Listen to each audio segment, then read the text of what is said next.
Bonjour à tous, c'est Potem pour vous présenter aujourd'hui encore un nouveau sapin sucette. Et aujourd'hui, je voudrais vous parler du cycle cellulaire.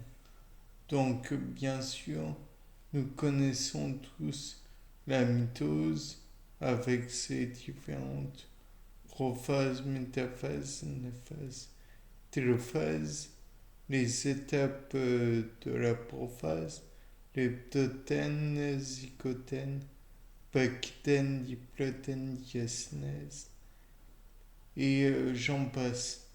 Nous connaissons aussi le G1S, G2M, qui fait en fait l'ensemble des étapes de du cycle cellulaire. Et nous pouvons dire que oui, c'est merveilleux. Il y a un temps bien précis pour chaque étape de ce cycle cellulaire. Environ une heure, une demi-heure, une heure pour la mitose. Environ 12 heures pour G1. Environ 6 heures, je crois, pour le fameux G2. S, je crois que c'est avec 4-5 heures. Donc le tout doit faire dans 23 heures. Il faut naturellement réparer des fois quelques erreurs. Et pour cela, on emploie une petite heure, voire un petit peu moins, à peu près une heure. Mais toujours est-il que ça reste incroyable la complexité et la diversité des enzymes qui doivent être employées pour former les différents organites de la cellule. Certes, ça peut produire des, des erreurs, naturellement, puisque tout travail déjà en temps normal laisse la possibilité de faire une erreur. Donc tout travail rapide est source d'éventuelles erreurs. Néanmoins, on pourra remarquer qu'elles sont rapidement corrigées.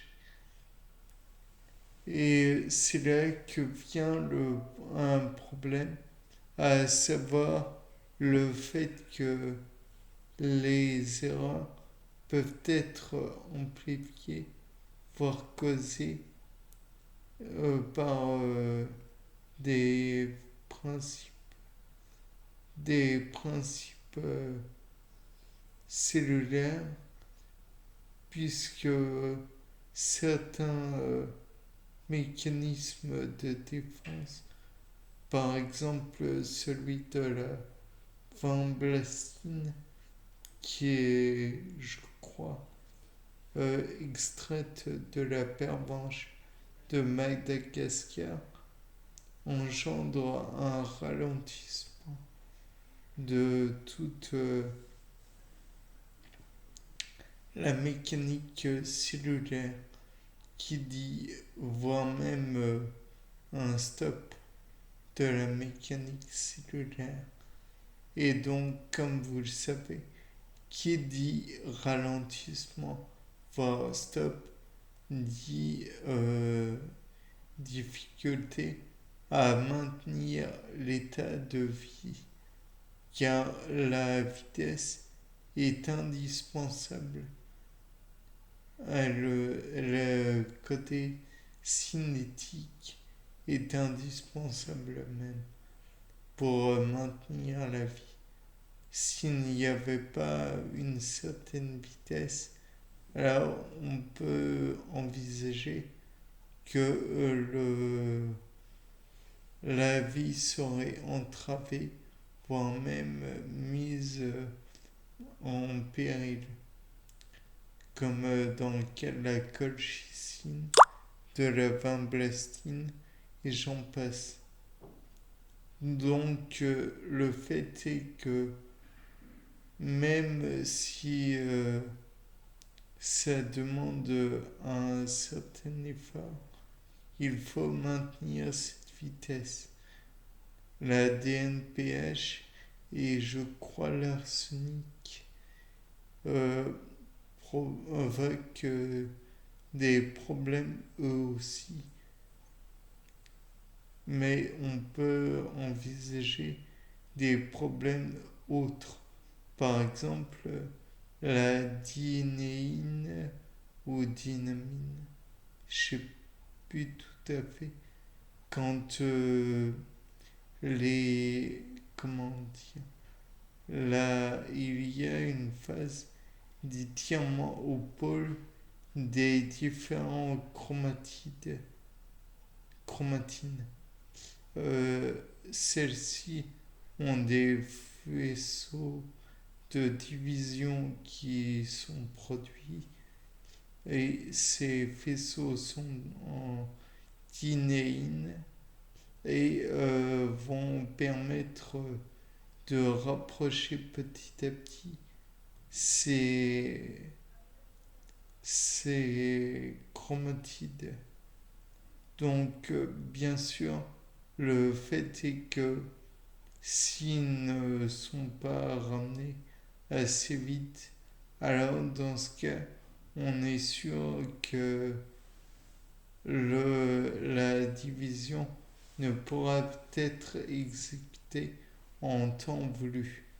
Donc, encore une fois, on voit que l'impact de la vitesse du temps est indispensable pour éviter naturellement de décéder. Après, il existe aussi des possibilités comme le fait d'augmenter la lenteur dans le sens où on cherche à faire mourir une cellule.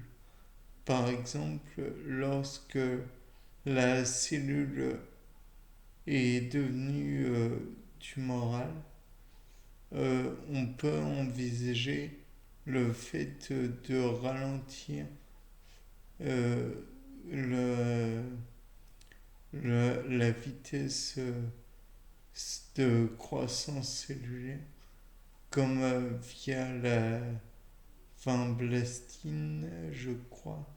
La colchicine est aussi, je crois, un produit employé dans les débuts de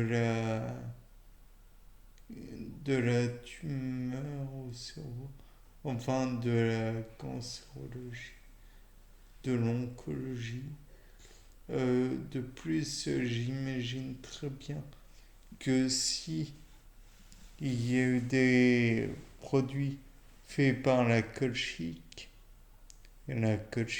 donc il existe des produits que peuvent faire d'autres d'autres bactéries par exemple ou les virus pour augmenter pour ralentir plutôt la vitesse ou alors pour maintenir la vitesse pour produire leurs propres cellules, leurs propres particules plutôt.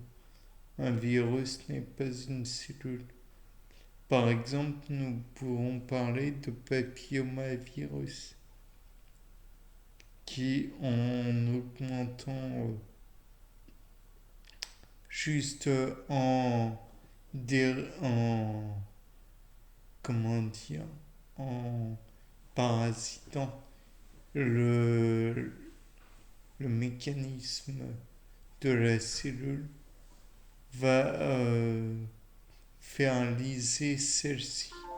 Bien, sur ce, c'était Paul Dame pour un nouveau Ce pas en sucette. Au revoir.